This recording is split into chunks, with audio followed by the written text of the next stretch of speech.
Joseph W. Brady begins this Spring Valley Lake report on a somber note. Well, Terry, unfortunately, we lost a real leader. I mean, I'm talking about somebody who was a leader, somebody that lived, died, and breathed Spring Valley Lake and how to make it a better place to live, work, and play. Her name was Lisa Verhagen. Just an absolutely passionate person. She put together the big Facebook page that they have down there.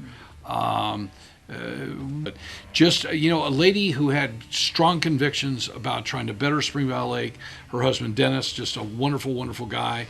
Their daughter, I mean, a big loss to their daughter and their granddaughter. They were so proud of their granddaughter. And Lisa, I would tell you this: we're all going to see you again someday. Both Deb and I love you, and we just love the passion that you brought. And I know there were some people early on, 20 years ago, that got mad at me that I would support them asking all these questions at board meetings, Terry. And I had a couple of people say, why do you like that? Because we live in America. That's why. And so they're just great people. And Dennis, if I put my arm around you, I would. We both Deb and I love you, and we appreciate it. The association is trying to do, I think, some more surveys. And so they just did one. They did one last year. How long had you been a resident of Spring Valley Lake?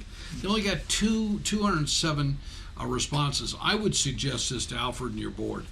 Surveys, I did one. I got 13,047, and I didn't just go throw out emails. I had to bring the media in. I had to let people know. I think that there's a way to broadcast it more.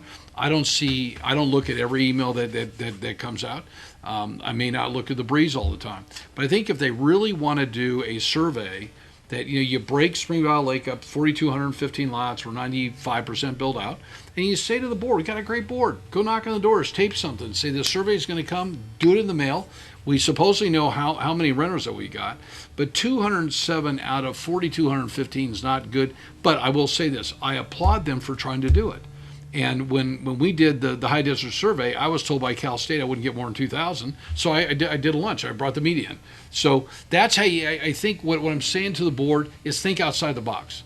Okay, stand in front of the association. I mean, stand in front of the post office. Go door knocking. Find out what people want. I think it's a great idea to do it. They've done one on the park. We had two alternatives. And Terry, they gave option one, option two, and they came within like 1%. Last thing put out, the Municipal Advisory Committee, Council, what you want to call it, which was really created because of the need to have a better working relationship with the county. They have 5 members that are volunteers.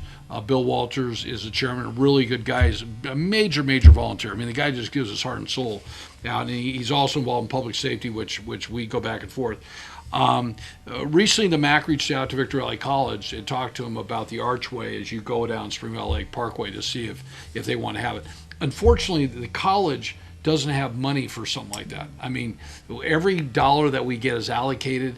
We can't use monies for things like that. While we would like to be a part of the solution, we did suggest that the college would facilitate a discussion in January with CSA 64 with Steve Samaras, with the MAC with Bill Walters, Alfred Logan, three members of the board. We forgot Excelsior School. We also talked about the golf course with Larry Taylor. So I want people to know that if you have any opinions about the Archway, I would reach out to the MAC and go to their meetings. You can go to the Spring Valley Lake Municipal Advisor or MAC and find out. I know they want to do something with that. Unfortunately, the college just doesn't. We don't have any money for that. I mean, we wouldn't have any money for that for the next 10 years. Our bond funds have to be used for certain things. It's not for beautification. And the focal point for Victor Valley Community College is that new one-stop building that Joe Range, supported for so long, and that the board got behind. So I wish to thank the MAC and CSA for reaching out, and I really do hope that this tape will be posted on the Verhagen's Facebook.